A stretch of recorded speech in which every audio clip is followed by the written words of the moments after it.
Hello student, स्वागत है आप सभी का एक बार फिर से हमारे इस लर्निंग प्लेटफॉर्म बीएससी बायो वाला में। स्टूडेंट, आज इस लेक्चर में हम बीएससी थर्ड ईयर के यानी कि 5th सेमेस्टर की पहली क्लास लेने जा रहे हैं। इस फर्स्ट क्लास में हम आपको बीएससी जो सेमेस्टर है 5 सेमेस्टर का जो सिलेबस है बॉटनी का, ये 2 पार्ट में डिवाइड है, जैसा कि आप लोग जानते हैं।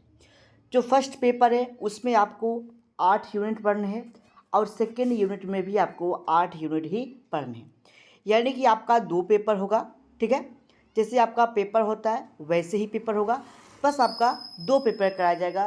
कहने का मतलब एक डेट आपको अनाउंस की जाएगी, उस डेट पे आपको फर्स्ट पेपर और जो सेकेंड डेट अनाउंस की जाएगी आपको सेकेंड पेपर देना होगा।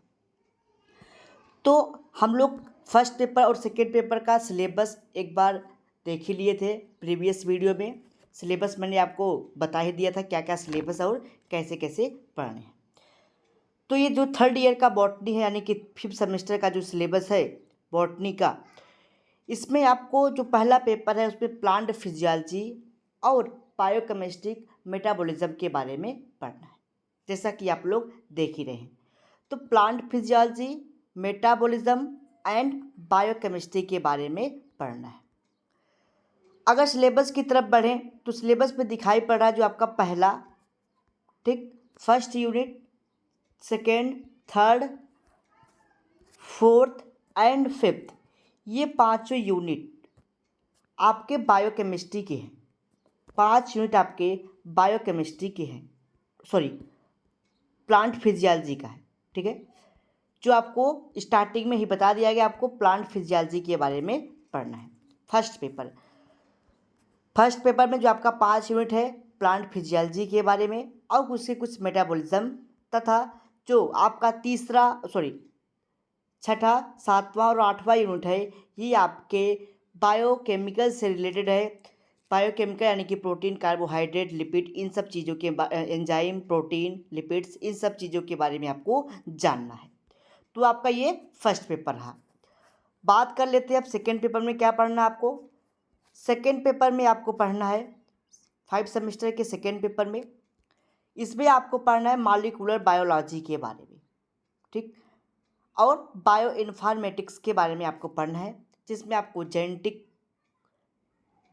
इंजीनियरिंग के बारे में यानी कि जेनेटिक्स, डीएनए वगैरह के बारे में, आरएनए के बारे में, ठीक है, कुछ बायोटेक्नोलॉजी के बारे में पढ़ना है आपको, मॉलिक्यूलर बायोलॉजी के बारे में यानी कि ट्रांसक्रिप्शन, ट्रांसलेशन, जेनेटिक इंजीनियरिंग, इन सब चीज़ों के बारे में आपको पढ़ना है। और आपके कुछ फाइलोजेनेटिक यानी कि आप कह सकते हैं कि बायो इन्फॉर्मेटिक्स के बारे में पढ़ना है। तो ये आपका रहा सिलेबस जो आपको पढ़ना है। लेकिन आज इस लेक्चर में हम लोग बीएससी 5th सेमेस्टर के बॉटनी के पहले पेपर को स्टार्ट करेंगे, जिसमें आपको पढ़ना है प्लांट फिजियोलॉजी के बारे में। ठीक है, यानी कि आपको फिजियोलॉजी के बारे में पढ़ना है इस लेक्चर में। तो जो आपका यूनिट फर्स्ट है उस यूनिट का नाम है plant water relation, minerals, nutrition, transpiration and translocation in phloem, यानी कि किस प्रकार से जो आपका वाटर है, मिनरल्स है, न्यूट्रिएंट हैं, उसका किस प्रकार से ट्रांसपीरेशन होता है, ट्रांसलोकेशन होता है फ्लोएम के द्वारा। ठीक है, फ्लोएम। तो उन्हीं सब चीज़ों यानी कि आपको प्लांट फिजियोलॉजी के बारे में पढ़ना है। आइए भी स्टार्ट करते हैं प्लांट फिजियोलॉजी, जो आपका पहला टॉपिक है। प्लांट फिजियोलॉजी यानी कि आपके 5 यूनिट के जो टॉपिक इंक्लूड किए गए, यूनिट इंक्लूड किए, वो प्लांट फिजियोलॉजी का है। तो प्लांट फिजियोलॉजी जो पढ़ना है, सबसे पहले हम लोग प्लांट फिजियोलॉजी समझते हैं होता क्या है, यानी कि उसके डेफिनेशन की बात करते हैं, उसके पॉइंट की बात करते हैं प्लांट फिजियोलॉजी की। देखिए, जो प्लांट फिजियोलॉजी होता है, ठीक है, जो प्लांट फिजियोलॉजी होता है आपका, उसमें प्लांट फिजियोलॉजी है, इसमें आपको फोटोसिंथेसिस के बारे में, रेस्पायरेशन के बारे में, ट्रांसपोर्टेशन के बारे में, हाइड्रोपोनिक्स के बारे में पढ़ना होता है। इसके अलावा आपको गटेशन के बारे में पढ़ना पड़ता है, जो आपको आगे बताया जाएगा। एक्टिव और पैसिव ट्रांसपोर्ट के बारे में बताया जाएगा, और साथ ही साथ आपको एब्जॉर्प्शन के बारे में भी बताया जाएगा, जो आपके सिलेबस में दिया गया है जी है। उसमें आपको क्या क्या पढ़ना है, फोटोसिंथेसिस के बारे में, रेस्पायरेशन के बारे में, ट्रांसपोर्टेशन के बारे में, एक्टिव पैसिव ट्रांसपोर्ट के बारे में, अब्जॉर्प्शन के बारे में, साथ ही साथ कटेशन के बारे में पढ़ना है। तो जो आपका प्लांट फिजियोलॉजी है, अब इसके हम लोग एक बार डेफिनेशन की बात कर लेते हैं। तो लिखा गया है द ब्रांच ऑफ बॉटनी, यानी कि वनस्पति विज्ञान की वह शाखा which deals with study of physiological process such as, जिसमें हम लोग प्लांट के फिजियोलॉजिकल प्रोसेस के बात करते हैं, जैसे फोटोसिंथेसिस के बारे में, रिस्पायरेशन के बारे में, ट्रांसपोर्टेशन के बारे में, और मैंने साथ साथ ही बताया आपको उसमें एब्जॉर्प्शन के बारे में, एक्टिव पैसिव ट्रांसपोर्ट के बारे में, कटेशन के बारे में, इन सब के बारे में स्टडी करते हैं, जिसको हम लोग प्लांट फिजियोलॉजी कहते हैं। और प्लांट फिजियोलॉजी की जो स्पेशलिस्ट होते हैं उसको हम लोग क्या बोलते हैं, प्लांट फिजियोलॉजिस्ट बोलते हैं। एक पॉइंट और पढ़ लेते हैं, फादर ऑफ प्लांट फिजियोलॉजी, यानी कि प्लांट फिजियोलॉजी का जनक किन्हें माना जाता है, तो उनका नाम है स्टीफन हेल्स। इनको हम लोग फादर ऑफ प्लांट फिजियोलॉजी के तौर पे मानते हैं। अब आपको पढ़ना है, आपके 5 यूनिट दिए गए प्लांट फिजियोलॉजी के। जो प्लांट फिजियोलॉजी है, अगर आप इसको एक्चुअल अच्छे तरीके से आप पढ़ना चाहें तो इसमें कुछ बेसिक के बारे में पहले समझना पड़ता है, ठीक है। यानी कि आप जब प्लांट फिजियोलॉजी के बारे में पढ़ेंगे तो उसके कॉन्सेप्ट को समझने के लिए पहले हमको इसके बेसिक के बारे में समझना पड़ेगा।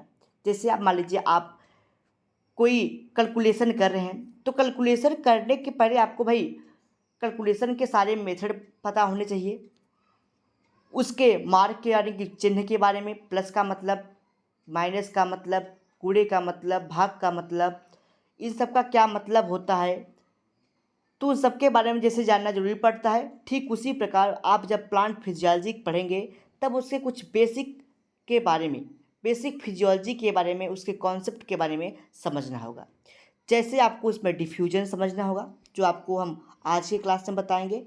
डिफ्यूजन, ऑस्मोसिस के बारे में पढ़ना होगा आपको, डिफ्यूजन प्रेशर के बारे में, ऑस्मोटिक प्रेशर के बारे में, डीपीडी के बारे में यानी कि डिफ्यूजन प्रेशर डेफिसिट के बारे में, प्लाज्मोलाइज्ड के बारे में, डीप्लाज्मोलाइज्ड के बारे में, इन सब चीज़ों के बारे में आपको पढ़ना होगा, जो आपका एक बेसिक बताता है। यानी कि यही टॉपिक जो बेसिक होता है, यही प्लांट फिजियोलॉजी को आगे चल के आसान कर देता है समझने की। यानी कि अगर आप इस सारे लेक्चर को समझ लेते हैं, ऑस्मोसिस का, डिफ्यूज़न का, ऑस्मोटिक प्रेशर का, डिफ्यूजन प्रेशर का, डीपीडी यानी कि डिफ्यूजन प्रेशर डेफिसिट का, प्लाज्मोलाइज्ड का, डीप्लाज्मोलाइज्ड का, इन सब चीज़ों को अगर आप समझ लेते हैं तो आपको प्लांट फिजियोलॉजी समझना बहुत ही आसान हो जाएगा। तो चलिए स्टार्ट करते हैं डिफ्यूजन। स्टूडेंट, अगर आपको वीडियो अच्छा लग रहा हो फटाफट से वीडियो को लाइक कर दीजिए। चैनल पर पहली बार देख रहे हैं, चैनल को सब्सक्राइब कर लीजिए, बेल आइकन दबा लीजिए ताकि आपको डेली नोटिफिकेशन मिलते रहे। और वीडियो को ज़्यादा से ज़्यादा अपने मित्रों के साथ, अपने फ्रेंड के साथ, साथ ही साथ एजुकेशन ग्रुप में शेयर करिए, जो आपके साथ BSc 4th semester, 3rd semester, 1st semester की जो भी आपके छोटे बड़े भाई या फिर जो भी हैं और आपके साथ जो पढ़ रहे हैं स्टूडेंट, आपके फ्रेंड हैं, उनको भी आप लोग शेयर करिए। हमारे इस यूट्यूब चैनल पे BSc 1st semester, 3rd semester और 5th सेमेस्टर जो इस टाइम चल रहा है, इन सारे सेमेस्टर की तैयारी कराई जा रही है, क्लासेस चल रहे हैं, आप लोग देख सकते हैं। तो आप अपने जो भी आपके साथ पढ़ रहे हैं, आप उनको वीडियो को शेयर करिए ताकि वो ज़्यादा से ज़्यादा लोग इससे जुड़ सके और उनकी तैयारी कंप्लीट हो सके। तो पहला टॉपिक आता है आपका प्लांट फिजियोलॉजी में डिफ्यूजन के बारे में। डिफ्यूजन को अगर हम लोग हिंदी में समझें तो डिफ्यूज़र का मतलब होता है विसरण। क्या होता है? विसरण, ठीक है। इस डिफ्यूजन के डिफिनेशन को हम लोग एक छोटे से एग्जाम्पल से स्टार्ट करते हैं। क्या है इसका एग्जाम्पल समझ लेते हैं। सपोज करिए कि यह एक कमरा है, ठीक है, ये एक रूम है। सपोज करिए आप जिस रूम में बैठे हैं वही एक उस रूम में, उसी रूम की बात की जा रही है। इस रूम में क्या हुआ भाई, ये कमरा है, आपको पता है, इसमें भाई 4 कॉर्नर होगा, भाई रूम है तो 4 कॉर्नर 4 कोने ज़रूर होंगे।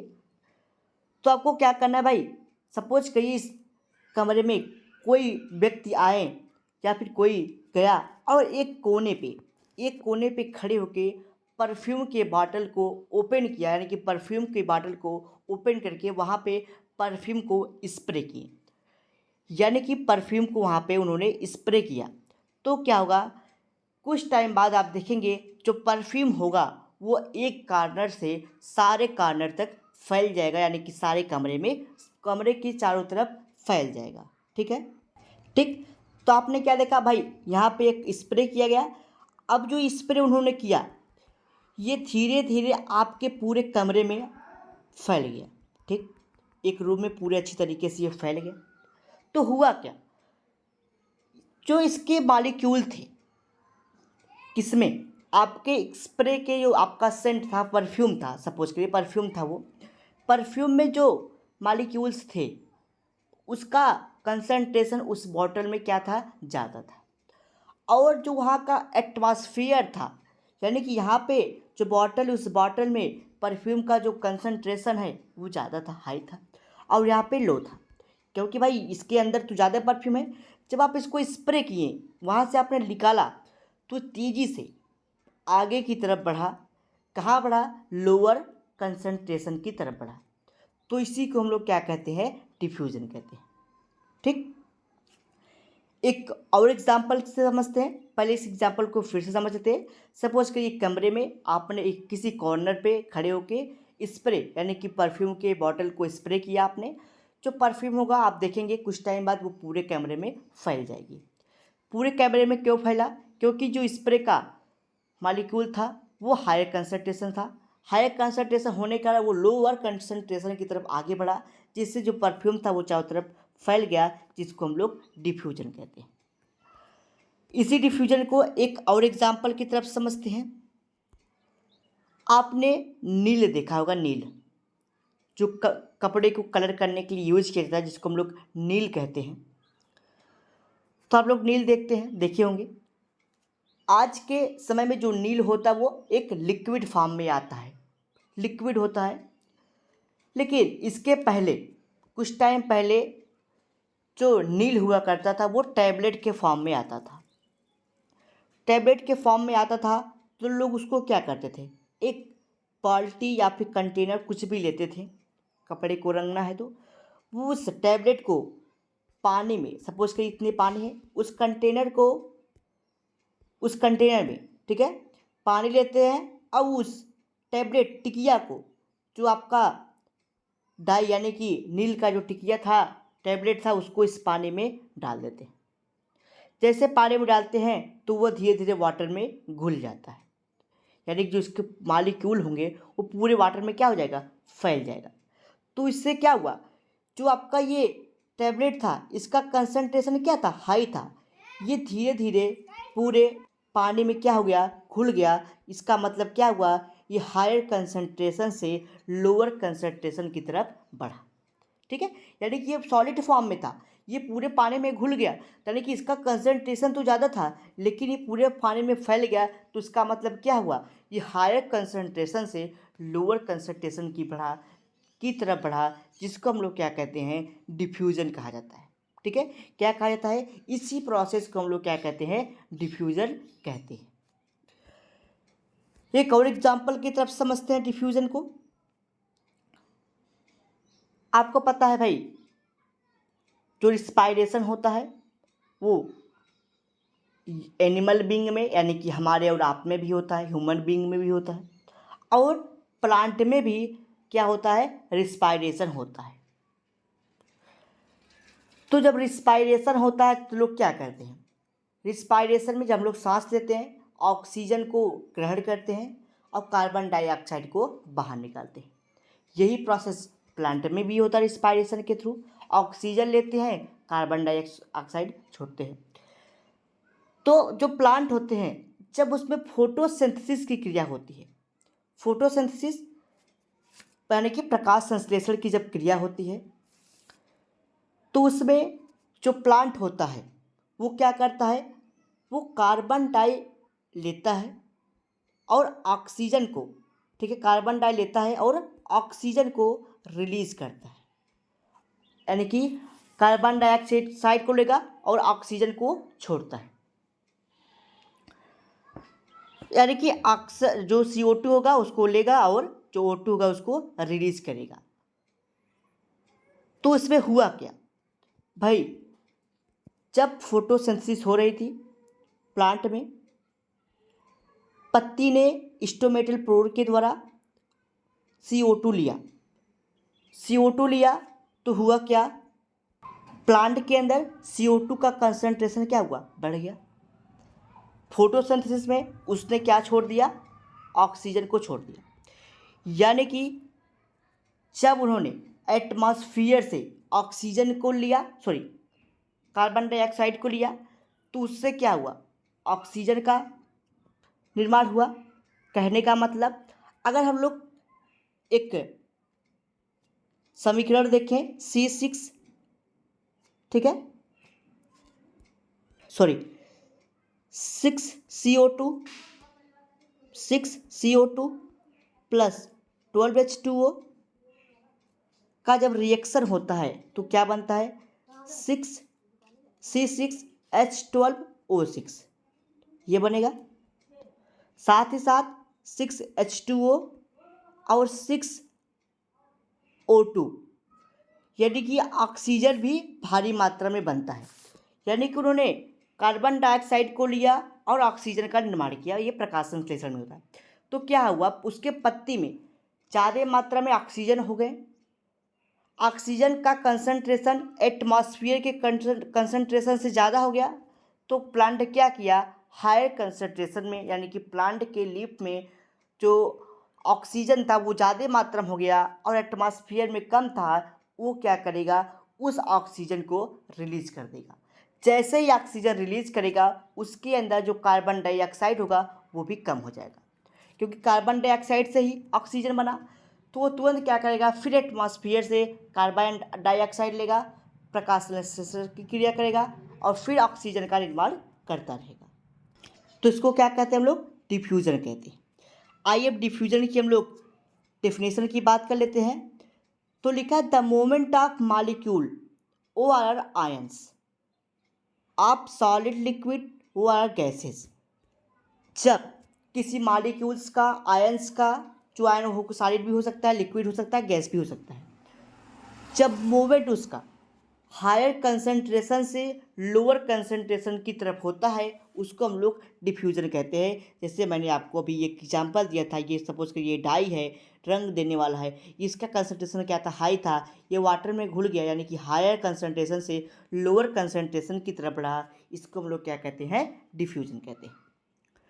तो वही मैंने बताया था कि भाई इनटेक और input of gases occurs by diffusion, यानी कि हम लोग ऑक्सीजन ले रहे हैं और कार्बन डाइऑक्साइड को छोड़ रहे हैं, उस प्रोसेस को क्या कहते हैं, डिफ्यूज़न कहते हैं।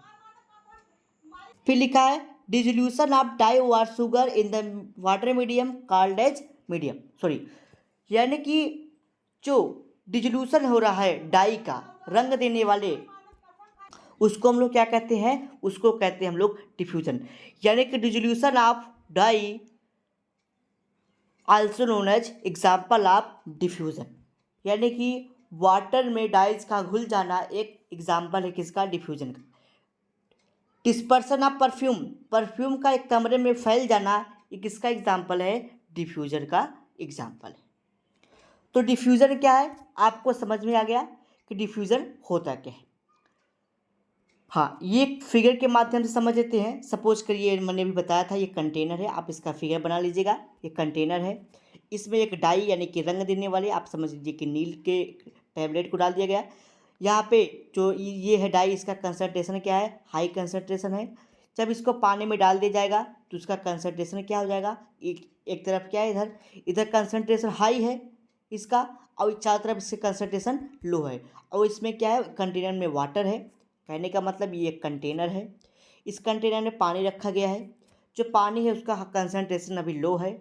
जब इसमें हाई कंसंट्रेशन का एक मैंने डाई रखा तो ये डाई पूरे वाटर में घुल गया तो इसका मतलब क्या हुआ, ये डिफ्यूज़र प्रोसेस को शो कर रहा है, तो वही लिखा गया है डिमॉन्स्ट्रेशन ऑफ डिफ्यूज़न, यानी कि डिफ्यूज़न को बता रहा है।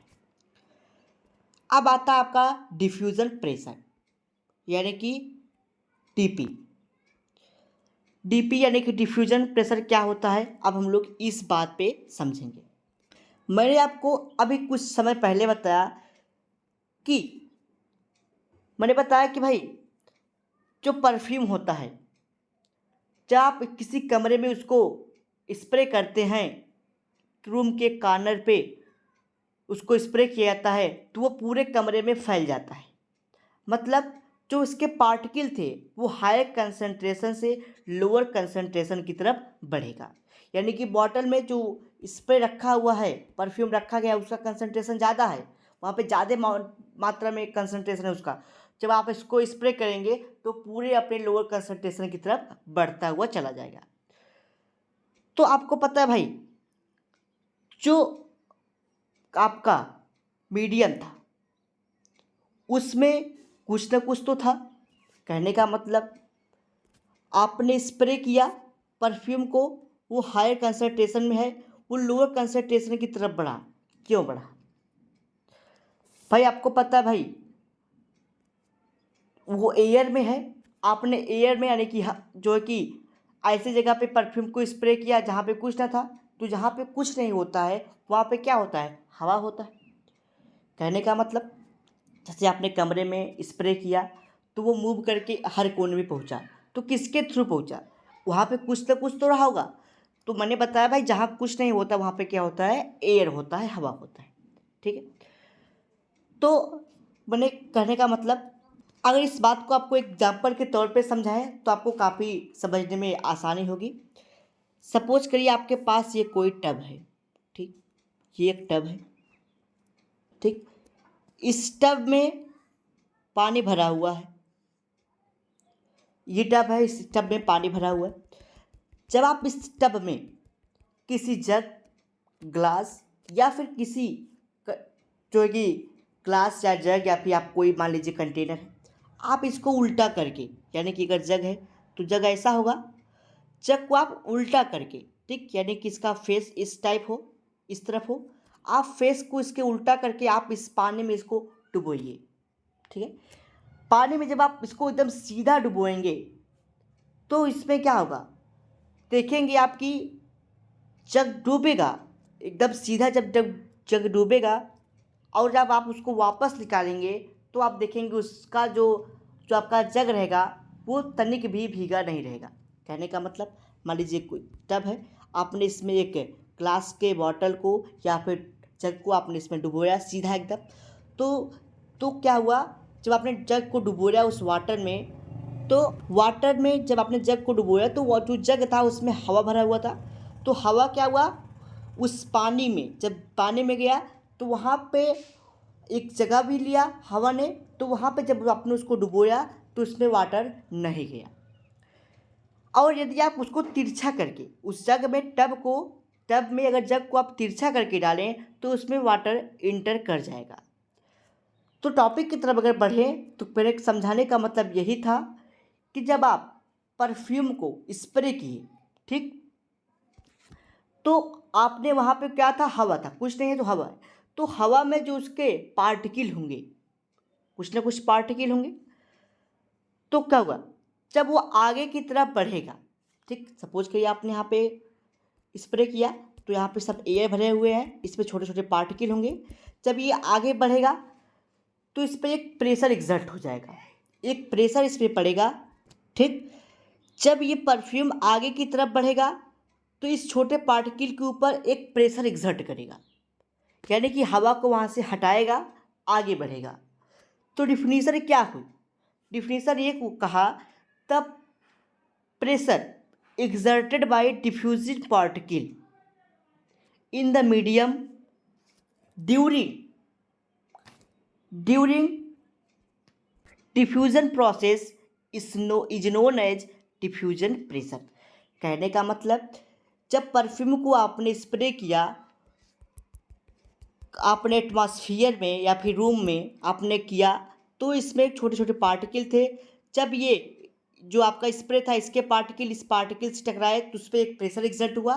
वो क्या किया, उस एयर पे जो पार्टिकल थे उसको हटाया, उन्होंने सब प्रेशर एक्सर्ट करके उसको हटाया, और हटाते हुए जो डिफ्यूजन प्रोसेस के थ्रू जो प्रेशर एक्सर्ट हुआ उसी को हम लोग कहते हैं डिफ्यूजन प्रेशर। तो इसका एग्जाम्पल ये बना, the pressure exerted by diffusion particle तो डिफ्यूज हुआ, परफ्यूम जो डिफ्यूज हुआ उसके द्वारा जो भी प्रेशर एक्सर्ट हुआ उस मीडियम में, जिस मीडियम में मैंने उस स्प्रे को, उस परफ्यूम को स्प्रे किया था, कब किया था, डिफ्यूजन प्रोसेस के थ्रू, उसी को हम लोग कहते हैं डिफ्यूजन प्रेशर। जो डिफ्यूजन पार्टिकल होगा, ठीक है, जो डिफ्यूजन पार्टिकल है वो क्या है, परफ्यूम है, ठीक है। तो जो परफ्यूम का पार्टिकल है जब वो किसी मीडियम में डिफ्यूज हो रहा होगा तो उस मीडियम में एक प्रेशर एक्सर्ट करेगा, जो प्रेशर एक्सर्ट करेगा उसी को हम लोग कहते हैं डिफ्यूजन प्रेशर, ठीक। यानी कि जब वो पार्टिकल उस कमरे में आगे मूव कर रहा है, उस पार्टिकल से टकराया है, उस पर एक प्रेशर एक्सर्ट किया, प्रेशर एक्सर्ट किया तो वो आगे की तरफ मूव करा आपका परफ्यूम, जो परफ्यूम आगे की तरफ मूव किया तो जो प्रेशर लगा उसको, उसी को हम लोग कहते हैं डिफ्यूजन प्रेशर। आगे समझते हैं हम लोग। हाँ, आगे समझते हैं, एक और पॉइंट समझते हैं। जो डिफ्यूजन होता है वो प्योर सॉल्वेंट में सबसे अधिक होता है। डिफ्यूजन क्या हुआ, समझ में आया। जो डिफ्यूजन होता है वो प्योर सॉल्वेंट में काफ़ी अधिक होता है। कहने का मतलब, जैसे मान लीजिए आप एक फ्रेश वाटर ले लीजिए और एक जगह आप वाटर में डिफरेंट टाइप के सॉल्वेंट मिला लीजिए। कहने का मतलब आप उसमें मिट्टी या बालू या फिर चीनी पानी का घोल बना लीजिए। आप जब प्योर वाटर को और उस सलूशन के वाटर को, ठीक, आप कहीं गिरा दिए तो आप देखेंगे कि जो प्योर सॉल्वेंट होगा वो तेज़ी से मूव करेगा। यानी कि मान लीजिए कोई फर्श है, जब आप इसको प्योर सॉल्वेंट यानी कि केवल प्योर वाटर, ठीक है, प्योर आप वाटर इसको यानी कि प्योर सॉल्वेंट, सॉल्वेंट के तौर पे वाटर लिया गया है, आप इसको जब यहाँ पे गिराएंगे तो वो तेज़ी से मूव करेगा आगे की तरफ। और जब आप इसी में शरबत बना ले या फिर मिट्टी का हल्का घोल बना ले, जब आप इसको गिराएंगे तो वह तेज़ी से ना होके धीरे धीरे मूव करेगा। तो कहने का मतलब जो प्योर सॉल्वेंट होता है उसका डिफ्यूजन प्रेशर यानी कि उसका डिफ्यूजन तेज़ी से होता है, ठीक है। तो वही सब लिखा है। अब आइए इस बात को हम लोग लैंग्वेज के माध्यम से समझ लेते हैं। The pressure exerted by diffusing particle, जो डिफ्यूज हो रहा है पार्टिकल उसके द्वारा जो प्रेशर एक्सर्ट हुआ किसी मीडियम में, inside medium during diffusion, diffusion process के समय जब डिफ्यूजिंग पार्टिकल की तरफ एक प्रेशर एक्सर्ट होता है उस मीडियम में जो उसमें पार्टिकल प्रेजेंट है उसके ऊपर, उसी प्रोसेस को हम लोग कहते हैं डिफ्यूजन प्रेशर या फिर डीपी। तो diffusion pressure of pure solvent water is maximum, जो प्योर सॉल्वेंट होता है उसका डिफ्यूजन प्रेशर सबसे ज़्यादा यानी कि सबसे अधिक होता है। आगे समझते हैं सिग्निफिकेंस ऑफ डिफ्यूज़न। डिफ्यूज़न का क्या महत्व है इसके बारे में हम लोग समझते हैं। डिफ्यूज़न क्या हुआ, मैंने आपको ये सब बातें बता दिया। अब इसके महत्व के बारे में हम लोग समझते हैं। चलिए समझते हैं। सपोज करिए ये एक प्लांट का लीफ है, ठीक, ये प्लांट है उसकी ये लीफ है, ये बीच में मिड लीफ हो गई। इस प्लांट लीफ में क्या होगा, बाहर की तरफ छोटे छोटे स्टोमेटल पोर दिखाई पड़ते हैं। लीफ पे स्टोमेटल पोर दिखाई पड़ते हैं जिसके थ्रू गैसियस एक्सचेंज होता है, ये आपको पता है। अब इस पे जो कार्बन डाइऑक्साइड होगा ये इनपुट यानी कि अंदर जाएगा इसी पोर से, और इसी से O2 यानी कि ऑक्सीजन आउटपुट होगा यानी कि बाहर की तरफ रिलीज होगा। यानी कि जब फोटोसिंथेसिस प्रोसेस होता है, जब लीफ में फोटोसिंथेसिस प्रोसेस होता है तो क्या होता है, उस प्रोसेस में 6CO2 प्लस 12H2O आपस में रिएक्ट करते हैं, तो रिजल्ट में 6C6 H12O6, साथ ही साथ 6H2O और 6O2 का फॉर्मेशन हो जाता है। यानी कि फोटोसिंथेसिस के बाद मान लीजिए इतना चीज़ हो गया, फोटोसिंथेसिस में क्या हुआ, इतना चीज़ फॉर्मेशन हो गया। तो ये जो आपका स्टोमेटल पोर है, इसमें ये CO2 और ये 6O2 और ये 6CO2 यानी कार्बन डाइऑक्साइड और ऑक्सीजन का गैसियस एक्सचेंज होता रहता है। ठीक है, किसके थ्रू होगा, स्टोमेटल पोर के द्वारा। जो स्टोमेटल पोर होगा वो कहाँ पे होगा, वो आपके लीफ के सरफेस पे प्रेजेंट होगा। आगे समझते हैं। तो इससे क्या हुआ, इससे ये पता चला कि यहाँ पे डिफ्यूजन प्रोसेस हुआ। ठीक, फर्स्ट पॉइंट हो गया। सेकेंड पॉइंट समझते हैं। जब फोटोसिंथेसिस होता है तो प्लांट में भोजन का निर्माण होगा। जो भोजन बनेगा वो प्लांट उपयोग करेगा डिफरेंट एक्टिविटी के लिए। प्लांट अपने डिफरेंट एक्टिविटी के लिए उसका उपयोग करेगा, और जो यह भोजन होगा इस भोजन को फ्लोएम फूड कंडक्टिंग टिश्यू के द्वारा, ठीक है, फूड कंडक्टिंग टिश्यू यानी कि जिसको हम लोग किचन हाउस कहते हैं, वो भोजन प्लांट के डिफरेंट पार्ट तक पहुंचाएगा। ठीक है, प्लांट के डिफरेंट पार्ट तक पहुंचाएगा। अब वो भोजन कौन ले जाएगा, फ्लोएम लेके जाएगा। भोजन बना था, पहले आपने देखा C6H12O6, ठीक है। उसके बाद क्या बना, ऑक्सीजन। ठीक है, ऑक्सीजन क्या होगा, ऑस्मोसिस प्रोसेस के द्वारा एटमॉस्फेयर में चला जाएगा। जो 6O2 बना था वो जो कि एटमॉस्फेयर में चला जाएगा। इसके अलावा आपने देखा कि कुछ अमाउंट में वाटर बना था। जो वाटर होगा वो वाटर वेपर और स्टोमेटल पोर के द्वारा वो भी एटमॉस्फेयर में क्या हो जाएगा, डिस्चार्ज हो जाएगा, रिलीज हो जाएगा। यानी कि इसी प्रोसेस को हम लोग क्या बोलते हैं, ट्रांसपीरेशन कहते हैं। कहने का मतलब मेरा क्या था, मैंने ये कहा जब आपका फोटोसिंथेसिस हुआ, ठीक, फोटोसिंथेसिस जब हुआ तो वहाँ पे आपने देखा कि 6CO2 पहले लिखना था, 6CO2 प्लस 12H2O आपस में मिले तो क्या बना, पहले ग्लूकोज का फॉर्मेशन हुआ C6H12O6। ये भोजन के तौर पे यूज़ किया गया डिफरेंट फिजियोलॉजिकल डिफरेंट एक्टिविटी के लिए। फिर मैंने बताया ऑक्सीजन H2O बना 6H2O प्लस 6O2। जो ये आपका O2 था ये एटमॉस्फेयर में रिलीज हो गया, और जो आपका 6H2O था वो वेपर प्रेशर और स्टोमेटल पोर के द्वारा वो भी एटमॉस्फेयर में डिस्चार्ज हो जाता है। इस प्रोसेस को हम लोग कहते हैं ट्रांसपीरेशन। जो ये प्रोसेस होता है वो किसके द्वारा होता है, वो डिफ्यूजन के प्रोसेस के द्वारा होता है। और जो गैसियस एक्सचेंज हुआ था मैंने पहली बार बताया, यानी कि ऑक्सीजन को लिया, कार्बन डाइऑक्साइड को छोड़ दिया, कार्बन डाइऑक्साइड को फोटोसिंथेसिस में लिया, ऑक्सीजन को छोड़ दिया। वो किसके द्वारा हुआ, वो भी डिफ्यूजन प्रोसेस के द्वारा ही हुआ था। दूसरी केस समझते हैं। तो वाटर वेपर के थ्रू हो गया, वाटर का जो कि रिलीज हो गया स्टोमेटल पोर के द्वारा, कहाँ पे हुआ, आपके एटमॉस्फेयर में हो गया। आगे समझते हैं। तो आपको मालूम होगा भाई loss of water in the form of water vapour, यानी कि वाटर वेपर के द्वारा जब वाटर का लॉस होता है, किसके द्वारा, through the stomatal pore in the form of aerial part of leaf called as transpiration. मैंने बताया भाई लीफ है उसमें स्टोमेटल पोर बना हुआ है, स्टोमेटल पोर के द्वारा क्या हुआ, वाटर रिलीज हुआ, जो कि कहाँ पे डिस्चार्ज हो गया, एटमॉस्फेयर। तो वही बताया गया है the loss of water in the form of water vapour through the stomatal pore from the aerial part of leaf is called as transpiration. ये 2 पॉइंट हो गया। थर्ड पॉइंट समझते हैं हम लोग।